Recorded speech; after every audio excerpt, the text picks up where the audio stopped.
জ্বালানি তেলের দাম সামান্য সমন্বয় করেছি। জ্বালানি তেলের দাম খুবই সামান্য সমন্বয় করেছি।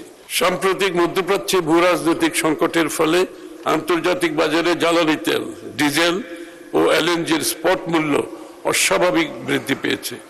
কিন্তু আমরা সাধারণ জনগণের কষ্টের কথা বিবেচনা করে বিপুল পরিমাণ ভর্তুকি প্রদান করেছি।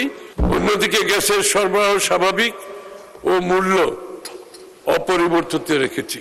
ফ্যাসিবাদী সরকারের জ্বালানি খাতে দীর্ঘস্থায়ী ভুল নীতি, প্রাতিষ্ঠানিক অনিয়ম, অব্যবস্থাপনা, আমদানি নির্ভরতা জ্বালানি খাতকে গভীর সংকটে ফেলেছে। এ সময় শুধুমাত্র তরলীকৃত প্রাকৃতিক গ্যাস, এলএনজি এবং জ্বালানি তেল আমদানির উপর জোর দেওয়া হয়। দেশের নিজস্ব স্থলভাগ ও বঙ্গোপসাগরে গ্যাস অনুসন্ধানে জ্বালানি তেল রিফাইনিং মজুদ সক্ষমতা বৃদ্ধিতে উদ্যোগ গ্রহণ করা হয়নি।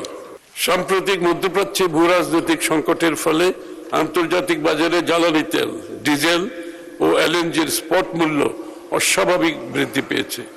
কিন্তু আমরা সাধারণ জনগণের কষ্টের কথা বিবেচনা করে বিপুল পরিমাণ ভর্তুকি প্রদান করেছি এবং জ্বালানি তেলের দাম সামান্য সমন্বয় করেছি।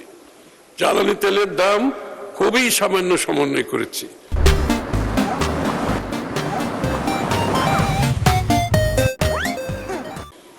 অন্যান্য দেশের তুলনায় বাংলাদেশ বোধহয় অনেক একেবারে সবচেয়ে নিচের দিকে। অন্যদিকে গ্যাসের সরবরাহ স্বাভাবিক ও মূল্য অপরিবর্তিত রেখেছি। গ্যাসের মূল্য কিন্তু এখন অপরিবর্তিত। অফশোর গ্যাস অনুসন্ধান আকর্ষণীয় করার জন্য দেশের স্বার্থ সমুন্নত রেখে model production sharing contract PSC সংশোধন,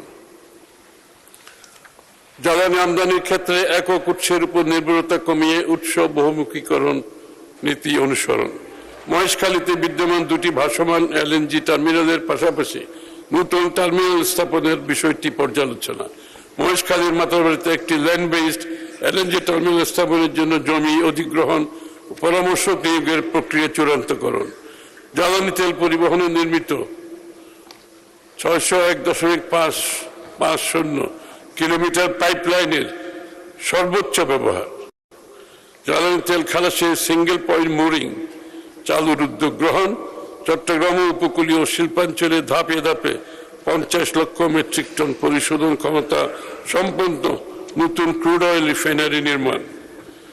আমাদের বিশ্বাস প্রস্তাবিত উদ্যোগসমূহের সফল বাস্তবায়ন দেশের জ্বালানি নিরাপত্তা নিশ্চিতে সহায়ক হবে। বিদ্যুৎ ও জ্বালানি খাতের গুরুত্ব বিবেচনায় এ খাতে 2026-27 অর্থবছরে এই মন্ত্রণালয়ের অনুকূলে মোট 17,345 কোটি টাকা বরাদ্দের প্রস্তাব করছে।